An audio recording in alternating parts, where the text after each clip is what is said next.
Hello मेरे political science achievers, कैसे हैं आप सभी। आई होप दोस्तों आप बहुत अच्छे होंगे और बहुत अच्छी चल रही होगी आप सभी की तैयारी। तो दोस्तों हम जो लोक प्रशासन का 800 प्लस क्वेश्चन आंसर सीरीज़ यानी कि MCQ सीरीज़ कर रहे थे दोस्तों, उसका हम लोग पार्ट 7 तक कंप्लीट कर चुके हैं और 135 तक के क्वेश्चन हम यहाँ पे कंप्लीट कर चुके हैं। आज के वीडियो में दोस्तों हम इसका पार्ट 8 कंप्लीट करेंगे। तो चलिए दोस्तों बिना देर किए शुरू करते हैं हम आगे के क्वेश्चन। 235 तक के क्वेश्चन हम वहाँ पे कंप्लीट कर चुके हैं। अगर आपने वो 7 पार्ट्स नहीं देखे हैं तो आप चैनल पे विजिट करके उन्हें भी देख सकते हैं। तो चलिए दोस्तों शुरू करते हैं हम अपनी आज की प्रैक्टिस और देखते हैं आज के क्वेश्चंस को। चलिए थोड़ा बड़ा कर लेते हैं क्वेश्चंस को ताकि पढ़ने में आपको आसानी रहे। तो चलिए देखते हैं आज का पहला क्वेश्चन दोस्तों। 1919 के भारतीय शासन अधिनियम के उद्भव के समय कितनी अखिल भारतीय सेवाएं थीं? तो क्या हो जाएगा राइट आंसर दोस्तों इसका, आपको बताना है। आपको अपना आंसर भी गेस करते चलना है दोस्तों, ताकि आप भी इसमें देख सके कि आपको कितना क्वेश्चंस बन रहे हैं। तो इसका सही आंसर हो जाएगा दोस्तों ऑप्शन नंबर सी। ठीक है दोस्तों, इस बार मैं सोच रही हूँ कि ऑप्शंस को ना ही पढूं ताकि हम कम समय में ज़्यादा क्वेश्चंस कर सकें। अगर आपको लगता है कि इस तरीके से ठीक है, समझने में समस्या नहीं हो रही है तो मुझे बताइएगा, हम इसी तरीके से कंटिन्यू करेंगे। और अगर आपको लगता है कि ऑप्शंस को पढ़ना चाहिए तो मुझे बताइएगा, अगले वीडियो में मैं फिर ऑप्शंस को फिर से पढ़ना शुरू कर दूँगी। ठीक है दोस्तों, तो चलिए देखते हैं अगला क्वेश्चन। इंडिया सिविल सर्विसेज में चुना जाने वाला पहला भारतीय कौन था दोस्तों? तो ये थे सत्येंद्र नाथ ठाकुर दोस्तों। सत्येंद्र नाथ ठाकुर या टैगोर कहीं कहीं लिखा मिल सकता है आपको। ठीक है, ये रविन्द्रनाथ टैगोर के जो थे भाई थे, जिन्होंने सबसे पहले जहाँ तक मुझे याद आ रहा है 1864 में पहली बार इस परीक्षा को क्या किया था, पास किया था। ठीक है, चलिए आगे बढ़ते हैं, देखते हैं अगला क्वेश्चन। सिविल सेवा परीक्षा के लिए उच्चतम आयु सीमा कितनी निर्धारित की गई थी? 28 वर्ष, 26 वर्ष, 25 वर्ष या इनमें से कोई नहीं। ठीक है, तो क्या हो जाएगा सही उत्तर दोस्तों इसका? देखिए ये क्वेश्चन ना थोड़ा सा इसमें बताया नहीं गया कि ये कब की बात कर रहा है, ये वर्तमान की बात कर रहा है या फिर बात कर रहा है स्वतंत्रता से पूर्व की। ठीक है, तो हम इसे स्वतंत्रता से पूर्व का ही मान के इसका आंसर हम लोग डी कर लेते हैं, क्योंकि इनमें से कोई भी नहीं है। क्योंकि कितनी आयु रखी गई थी? आयु रखी गई थी 23 वर्ष। और इसके बाद अलग अलग जब 23 वर्ष में भी सत्येंद्र नाथ टैगोर ने इसे पास कर लिया तो इसको घटा के 22 वर्ष कर दिया, फिर इसको घटा के 21 वर्ष कर दिया, फिर इसको घटा के 19 वर्ष भी कर दिया गया था। ठीक है, 19 वर्ष भी इसको कर दिया गया था। ठीक है, किसके द्वारा? जहाँ तक मुझे याद आ रहा है लिटन द्वारा। लॉर्ड लिटन जो था उसने 19 वर्ष कर दिया था, क्योंकि इनका था कि मतलब दे दें हम अधिकार भारतीयों को, लेकिन कोई यूज़ ना कर पाए उसको। मतलब ये भी ना कह पाए भारतीय कि भाई आप हमें परीक्षा में बैठने नहीं दे रहे हो, और इतनी अपॉर्चुनिटी, इतना समय कम दें कि कोई भी भारतीय इस परीक्षा को पास ना कर पाए। लेकिन भारतीय इतने टैलेंटेड रहे हैं शुरुआत से ही, और स्वतंत्रता संग्राम के समय भी, ताकि तभी उन्होंने इतनी विषम परिस्थितियों में भी इस टफेस्ट एग्ज़ाम को जो था वो पास करके दिखाया।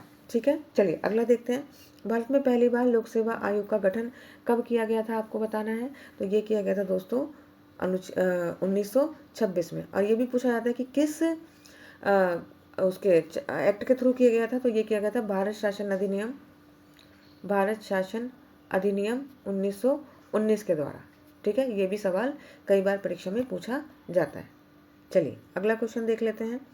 अगला क्वेश्चन है, संघ लोक सेवा आयोग के अध्यक्ष तथा अन्य सदस्यों का कार्यकाल पदभार ग्रहण करने की कितनी तिथि तक रहता है? ठीक है, आपको बताना है। तो क्या आंसर सही हो जाएगा इसका दोस्तों? ऑप्शन नंबर डी इसका सही आंसर हो जाएगा।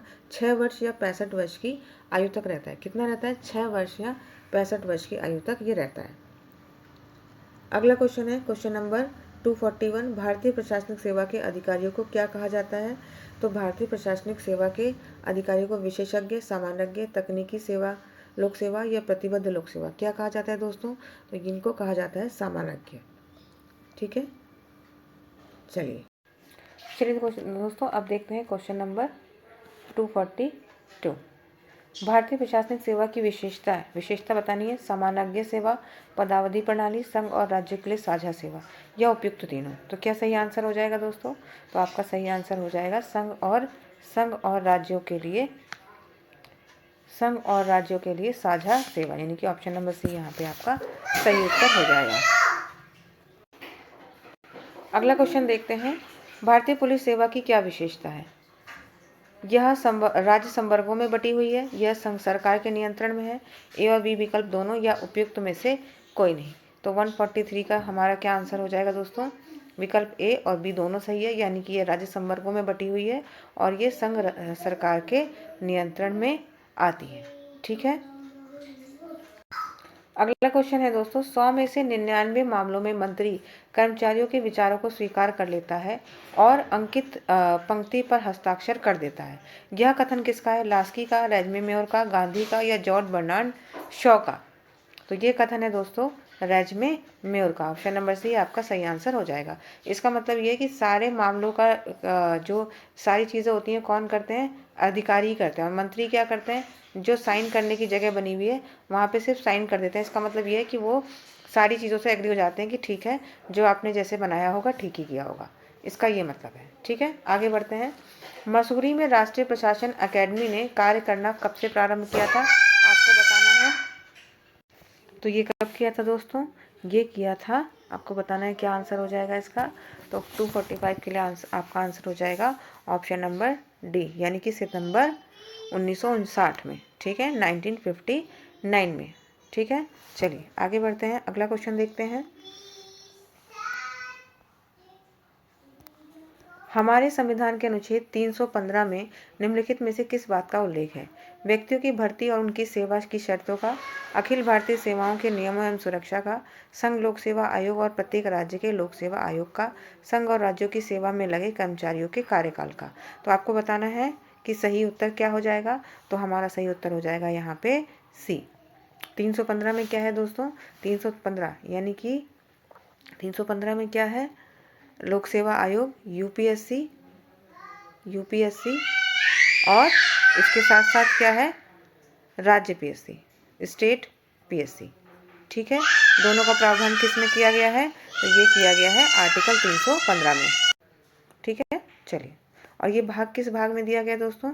तो आप मुझे कमेंट करके बताएंगे कि ये किस भाग में है।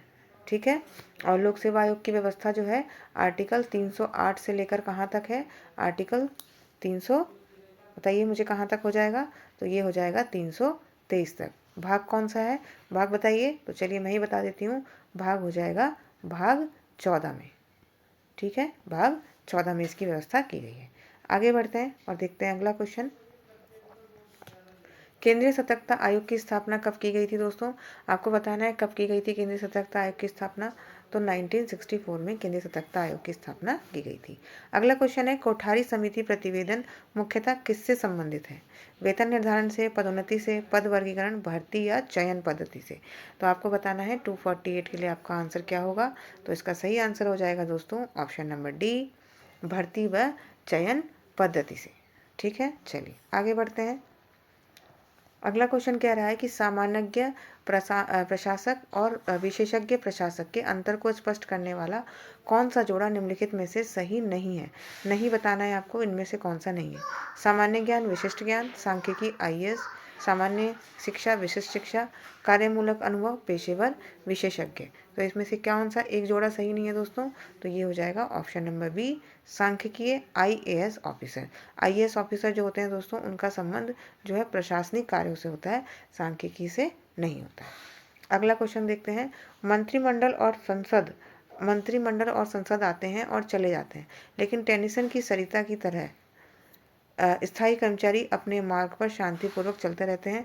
यह कथन किसका है? लास्की का, मुनरो का, विलोबी का और एलडी वाइट का? तो ये कथन हो जाएगा दोस्तों मुनरो का। ठीक है, ये कहना चाह रहे हैं कि मंत्री और सांसद कितने साल के लिए आते हैं दोस्तों? अगर भारत के परिप्रेक्ष्य में देखें तो 5 साल के लिए आते हैं। ठीक है, लेकिन जो कर्मचारी हैं वो कितने साल के लिए होते हैं? यानी कि मान लीजिए किसी कर्मचारी की 25 वर्ष की आयु में अगर वो नियुक्त हो जा रहा है, तो ऐसी कंडीशन में अगले 35 वर्षों तक, यानी कि जब तक वो 60 ईयर्स का हो जाता है तब तक, ठीक है, 35 वर्षों तक वो कार्य करेगा। लेकिन क्योंकि इसका कार्यकाल क्या है? अधिक है। ठीक है, और इनका कार्यकाल कितना है? 5 ही वर्ष है, इसलिए वो कह रहे हैं कि ये आते हैं और चले जाते हैं। लेकिन टेनिसन क्या है? नदी है। टेनिसन सरिता यानी नदी की तरह ये कर्मचारी स्थायी रूप से शांतिपूर्वक अपना काम करते रहते हैं। यानी कि कोई कर्मचारी अगर 25 साल पर नियुक्त हो रहा है, जब उसकी 25 साल आयु है, तो वो अगले 35 वर्षों के लिए प्रशासन की सेवा करेगा। ठीक है, चलिए आगे बढ़ते हैं।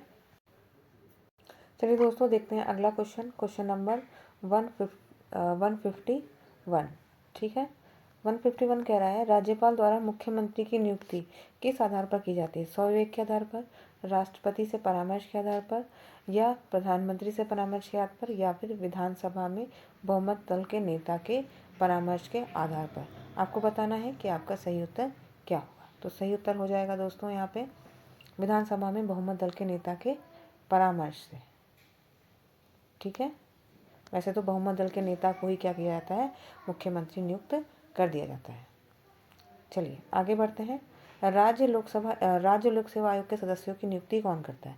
मुख्यमंत्री, मंत्रिपरिषद, राज्यपाल या संघ लोक सेवा आयोग के अध्यक्ष? कौन करते हैं दोस्तों? तो इसके लिए आपका सही उत्तर हो जाएगा ऑप्शन नंबर सी। कौन करते हैं?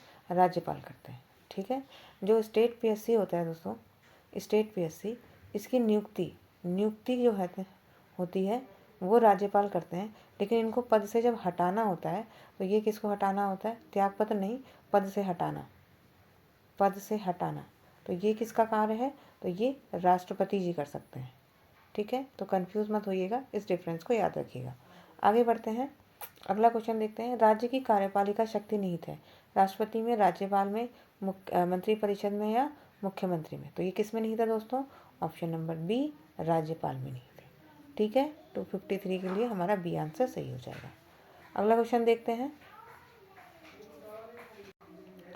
अगला क्वेश्चन है हमारा 254। राज्यपाल की नियुक्ति से संबंधित महत्वपूर्ण परंपरा है। एक राज्य में किसी अन्य राज्य के निवासी को ही राज्यपाल नियुक्त किया जा सकता है।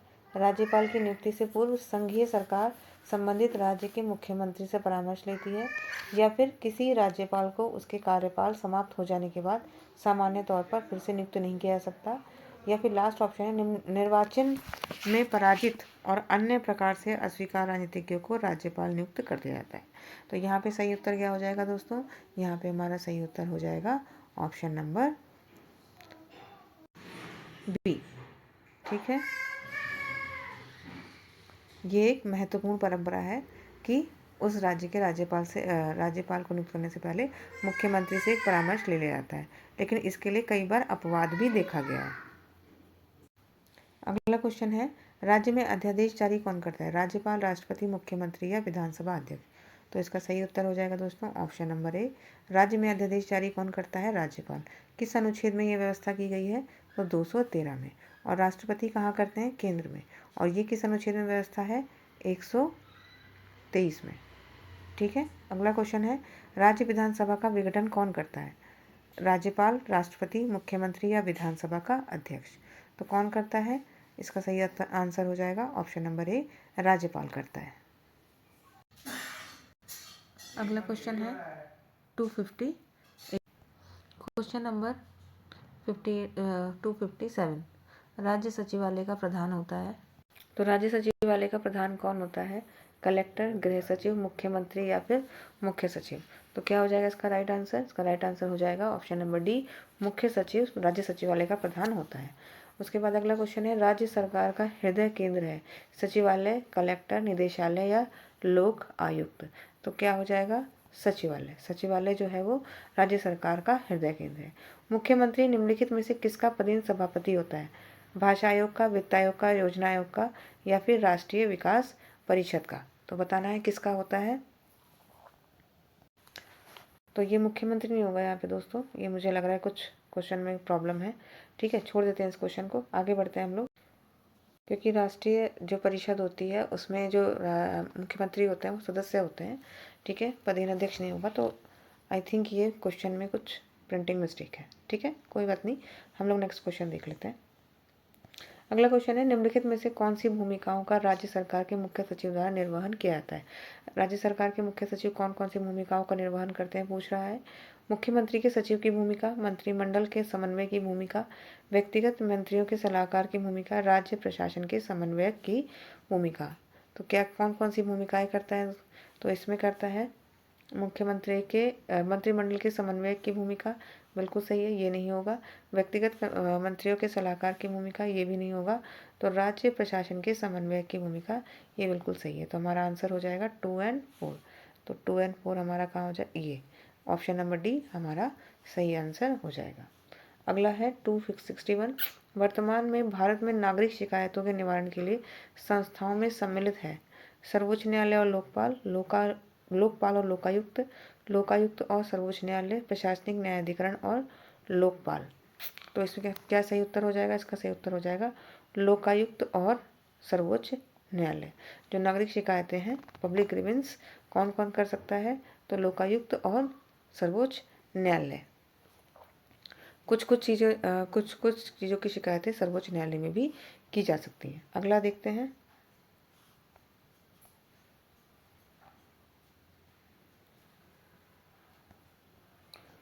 निम्नलिखित लाक्षणिक विशेषताओं पर विचार करना है और कूट में आंसर देना है। एक सरकारी विभाग द्वारा चलाया जाता है जिसमें शीर्ष पर मंत्री होता है। संसद संविधि द्वारा निगमित निकाय होता है। या वित्तीय स्वायत्तता का लाभ होना और आत्मनिर्भर होने के रूप में अपेक्षित होता है। वित्तीय स्वायत्तता का लाभ लेना और आत्मनिर्भर होने के रूप में सापेक्षित होता है। इसमें से कौन सी लोक निगम की विशेषता है, ये पूछा जा रहा है यहाँ पे। तो क्या हो जाएगी? यह सरकारी विभाग द्वारा चलाया गया जाता है, तो बिल्कुल भी नहीं। संसद द्वारा संविधिक निर्मित होता है, सही होगा। वित्तीय स्वायत्तता का लाभ होता है और आत्मनिर्भर होने के रूप में अपेक्षित होता है, ये नहीं होगा। वित्तीय स्वायत्तता का लाभ लेना और आत्मनिर्भर, ये सही होगा। तो हमारा आंसर हो जाएगा 2 और 4, यानी कि ऑप्शन नंबर सी हमारा सही उत्तर हो जाएगा। अगला देखते हैं, बड़ा कर लेते हैं थोड़ा सा। अगला है हमारा, जब कोई कंपनी ऐसी स्थिति में आ जाए कि वह किसी अन्य कंपनी के प्रबंध पर नियंत्रण पा ले तो वह अपने आप बन जाती है। क्या बन जाती है? प्राइवेट कंपनी, समाकेतित कंपनी, ज्वाइंट लिमिटेड कंपनी या सूत्रधारी कंपनी। तो क्या हो जाएगा इसका राइट आंसर? राइट आंसर हो जाएगा डी, सूत्रधारी कंपनी। अगला क्वेश्चन है, निम्नलिखित में से कौन सा एक लेखाकरण पद्धति के प्राथमिक कार्य में नहीं आता है?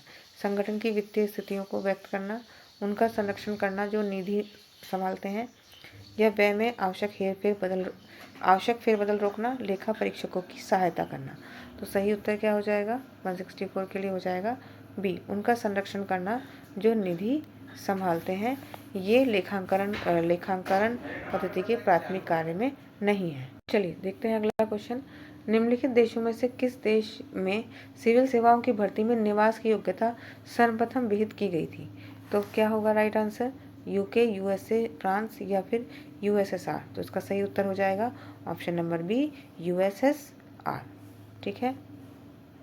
अगला क्वेश्चन है, अमेरिका के निम्नलिखित लोक निगमों में से कौन सा पूरी तरह कार्यकारिणी के प्रशासकीय और बजटीय नियंत्रण के अधीन अमेरिकी कांग्रेस के विस्तृत पुनरावलोकन के अधीन नहीं है? पूछ रहा है। पनामा नहर निगम, न्यूयॉर्क पत्तन, टेनेसी घाटी प्राधिकरण या संघीय फसल निगम। तो सही उत्तर क्या हो जाएगा? सही उत्तर हो जाएगा ऑप्शन नंबर सी, टेनेसी घाटी प्राधिकरण। ठीक है। अगला क्वेश्चन है, संयुक्त राज्य अमेरिका में पद पुरस्कार व्यवस्था को अमान्य कर योग्यता सिद्धांत को कब लागू किया गया था? तो ये किया गया था दोस्तों, बहुत ही महत्वपूर्ण है। ये किया गया था पेंडलन एक्ट 1883 द्वारा। इससे पहले वहाँ पे लूट पद्धति थी या फिर पुरस्कार पद्धति। ठीक है। चलिए अगला क्वेश्चन देखते हैं। 1990 में केंद्रीय समिति की एक बैठक में गोर्बाचेव ने एक संवैधानिक संशोधन प्रस्तावित किया था। इस बैठक का प्रमुख सिफारिश क्या थी?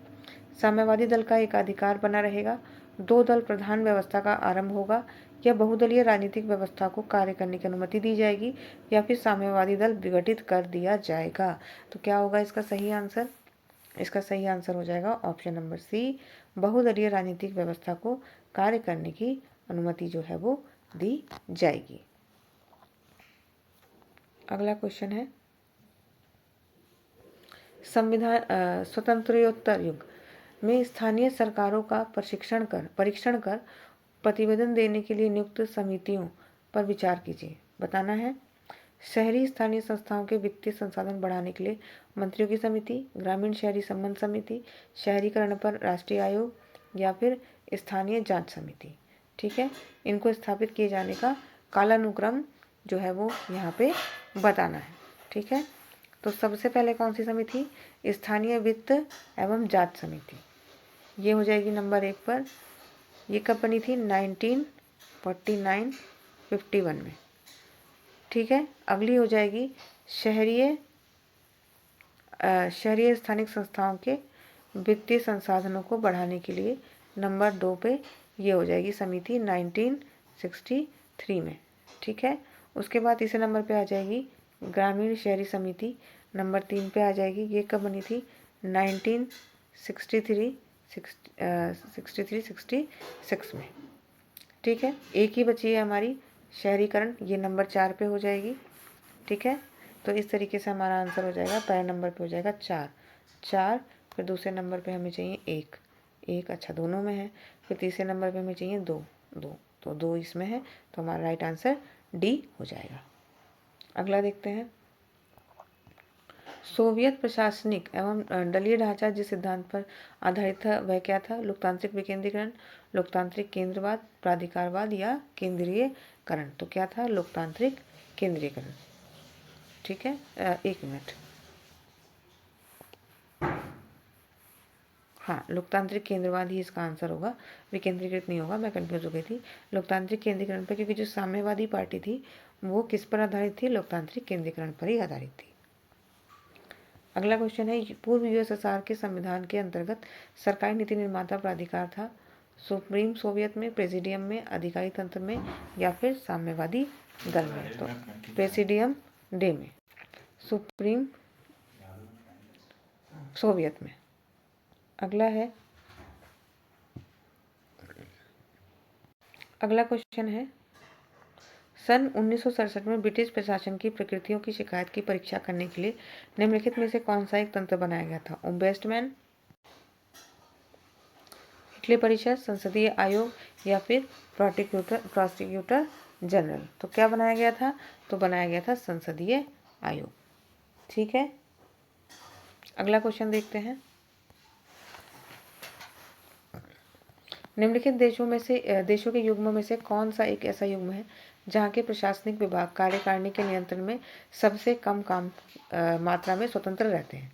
यूके और फ्रांस, यूके और यूएसए और फ्रांस और पूर्व सोवियत संघ। तो 176 के लिए हमारा क्या आंसर हो जाएगा?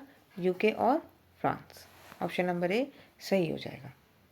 अगला क्वेश्चन है, निम्नलिखित में से कौन सी एक फ्रांस के इकोल नेशनल व एडमिनिस्ट्रेसो की विशेषता है?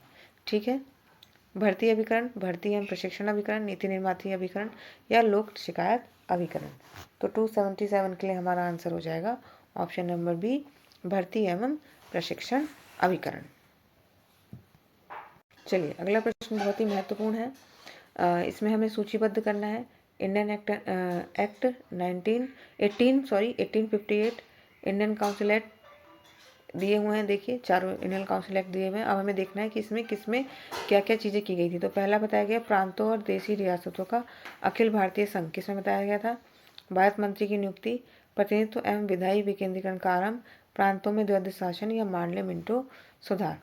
तो नीचे से शुरू करते हैं, मार्ले मिंटो सुधार किसको कहा जाता है? तो 1909 को कहा जाता है। प्रांतों में द्वैध शासन 1919 के द्वारा होता है। ठीक है, और चलिए, तो यहाँ पे कोट भी दिए हुए हैं, इनको भी देखते रहिएगा। ठीक है, तो अगर हम मिलाएं इसको तो हम देख सकते हैं कि प्रांतों में द्वैध शासन कब किया गया था? 1919 द्वारा, यानी कि सी के लिए हमारा हो जाएगा चौथा। सी के लिए 1 मिनट, डी के लिए हमारा हो जाएगा चौथा। डी के लिए चौथा 2 में दिया हुआ है, और इंडियन काउंसिल एक्ट ये हमारा हो जाएगा सी के लिए 5वां। तो यानी कि हमारा बी उत्तर जो है यहाँ पे सही हो जाएगा। यानी कि हम यहाँ पे देखें तो प्रांतों में देशी रियासतों में अखिल भारतीय संघ, ये किस में कहा गया था? ये 1935 अधिनियम में कहा गया था, जो कि इसमें नहीं है।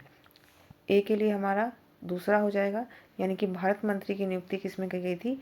1858 के एक्ट में। और ये किस में कहा गया था? प्रतिनिधित्व विधायी विकेंद्रीकरण, ये 1861 के एक्ट में बताया गया था। ठीक है, आगे बढ़ते हैं। अगला क्वेश्चन है, सूचियाँ को मिलाना है।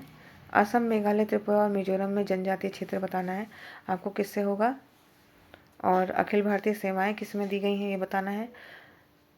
अनुसूचित क्षेत्र और अनुसूचित जनजाति पर नियंत्रण बताना है।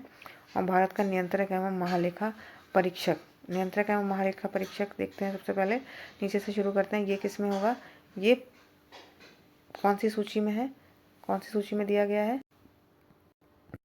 तो चलिए इसको मिला लेते हैं। तो ये पहला वाला किस अनुसूची में दिया हुआ है, तो ये दिया गया है 6ठी अनुसूची में। ठीक है। अखिल भारतीय सेवाएं किस में दी गई हैं, 7वीं अनुसूची में। और जनजाति और ये क्षेत्रों का नियंत्रण ये दिया गया है 5वीं अनुसूची में। और नियंत्रक और महालेखा परीक्षक किस में दिया गया है, 2री अनुसूची में। ठीक है, ये इससे संबंधित है क्योंकि इनके जो शपथ आदि हैं ये 2री अनुसूची में दिए गए हैं। तो इस प्रकार हमारा कौन सा आंसर सही हो जाएगा, हमारे यहाँ पे ऑप्शन नंबर डी जो है वो सही उत्तर हो जाएगा। अगला देखते हैं, नवलोक प्रबंधन किस पर बल देता है, सामाजिक साम्य पर, दुर्बल सरकार पर, निष्पादन मूल्यांकन पर, या उद्देश्य आधारित प्रबंधन पर। तो इसका आंसर तो वैसे ही देख के समझ में आ रहा है क्या हो जाएगा, इसका आंसर हो जाएगा ऑप्शन नंबर डी। अगला क्वेश्चन देख लेते हैं, कार्यों का विचार करना है और बताना है कि कौन से इसमें से कैबिनेट सचिवालय के कार्य हैं। कैबिनेट बैठकों की कार्यसूची तैयार करना, ठीक है, कैबिनेट निर्णयों को अभिलिखित करना, निर्णयों को पर्यवेक्षित करना, या फिर मंत्रालय के कार्यों को समन्वित करना। तो क्या हो जाएगा राइट आंसर, राइट आंसर हो जाएगा ऑप्शन नंबर डी, क्योंकि ये चारों ही जो हैं वो कार्य हो जाएंगे। ठीक है, कैबिनेट सचिवालय के। आगे बढ़ते हैं, एक और क्वेश्चन इसी प्रकार का है, कार्यों पर विचार करना है और बताना है कि राष्ट्रीय विकास परिषद के इनमें से कौन कौन से कार्य हैं। ठीक है, तो नीति निर्माण में सरकार की सहायता करना ये कार्य नहीं है। ठीक है, ये कार्य नहीं है। ठीक है, चलिए अगला देखते हैं, राष्ट्रीय योजना में क्रियान्वयन का समय पर पुनरीक्षण करना ये कार्य है। राष्ट्रीय योजना में निर्धारित उद्देश्यों और लक्ष्यों की प्राप्ति के लिए उपाय की अनुशंसा ये भी कार्य है। देश के भौतिक पूंजीगत मानव संसाधनों का मूल्यांकन करना ये भी कार्य है।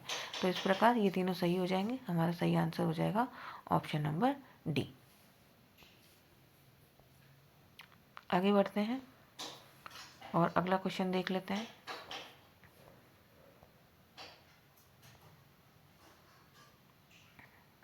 चलिए थोड़ा सा बड़ा हो गया हमारा आंसर। क्वेश्चन यह है, निम्नलिखित में से कौन सा एक कथन भारत के नियंत्रक महालेखा परीक्षा के विषय में सही नहीं है बताना है। यानी कि हमें क्या चुनना है, गलत चुनना है। वह प्रत्यक्ष रूप से संसद में नहीं जा सकता, न ही कोई मंत्री उसका प्रतिनिधित्व कर सकता।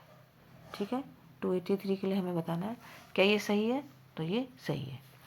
उसके वेतन और परिलाभ भारत की संचित निधि से दिया जाता है, ये भी सही है। वह उस खर्च को अनुमति के लिए मना नहीं कर सकता जो उसके मत में संविधान का उल्लंघन करती है। बिल्कुल गलत है, यही गलत है क्योंकि यही तो उसका कार्य है। ठीक है, तो हमें गलत मत चुनना है, तो हमारा यही आंसर सही हो जाएगा। तो दोस्तों आज की वीडियो में हमने इतने ही क्वेश्चन किए हैं, आगे के क्वेश्चन हम लोग अगले वीडियो में करेंगे।